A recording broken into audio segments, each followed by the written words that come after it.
Hello, Keller class. It's Tuesday and it's the 19th of January. And we've been reading this book, The Truth Pixie by Matt Haig. So I'm going to read a little bit more of this story to you.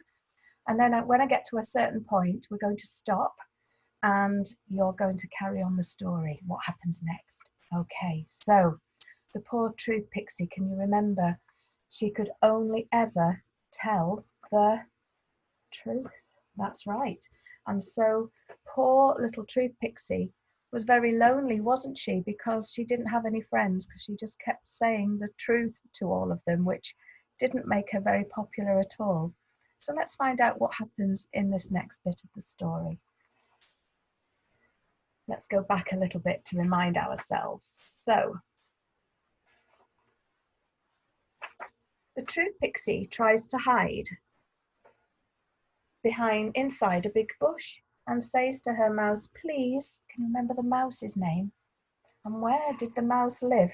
That's right, the mouse lived in her hair and it was called Marta.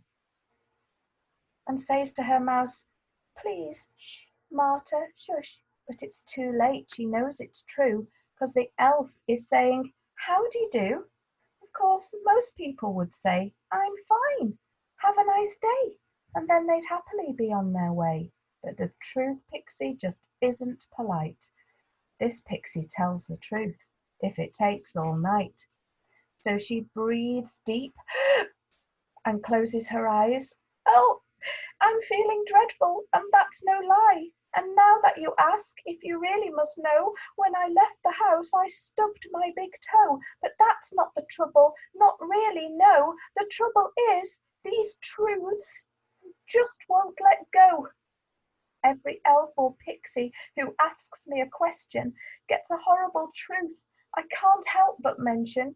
So I'm stressed in bed and stressed on the loo, and the mouse in my hair has just done a poo.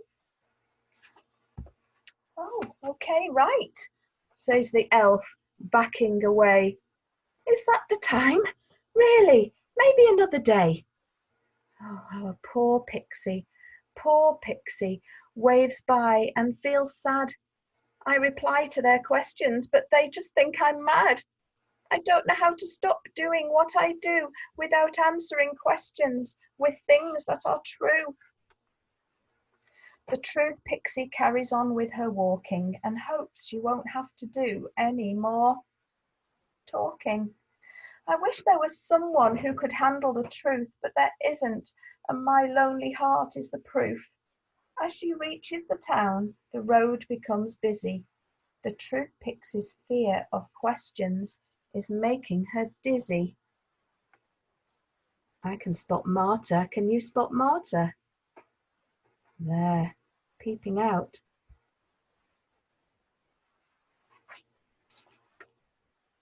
Do you like my hair? Another elf inquires. What do you think Truth Pixie's going to say? Do you like my hair? I wonder what she's going to say. Shall we find out? It looks like 1,000 ugly wires. Well, what about my clothes? I got them from this great place. Well, to be fair, they're better than your face. The elf is angry and goes bright red. I hate you, Pixie. I wish you were dead. How's that going to make the Truth Pixie feel? Along comes a rabbit, fluffy and brown, wondering about the Truth Pixie's frown. Good day, Pixie. What are you thinking? The Truth Pixie groans and speaks without blinking. I'm thinking that rabbits are the oddest things ever, floppy-eared weirdos who aren't very clever. Oh dear. I'm thinking I wish they didn't go shopping when they can't even walk and insist upon hopping. And I keep on stepping in their gross round droppings. I'm sorry for the truth, but it's just not stopping. The truth pixie bites her own hand and runs up the street until she looks up and sees two massive feet. Too late! Crash and bump. She bangs into a foot and a big, warty lump.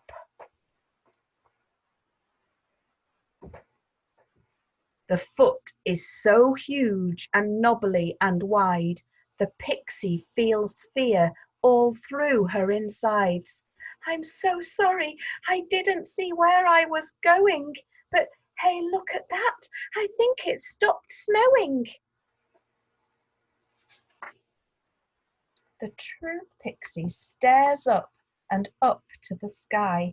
Her heart beats faster, and there's no wondering why. The person she's met is no person at all, but a troll who's way over 30 foot tall.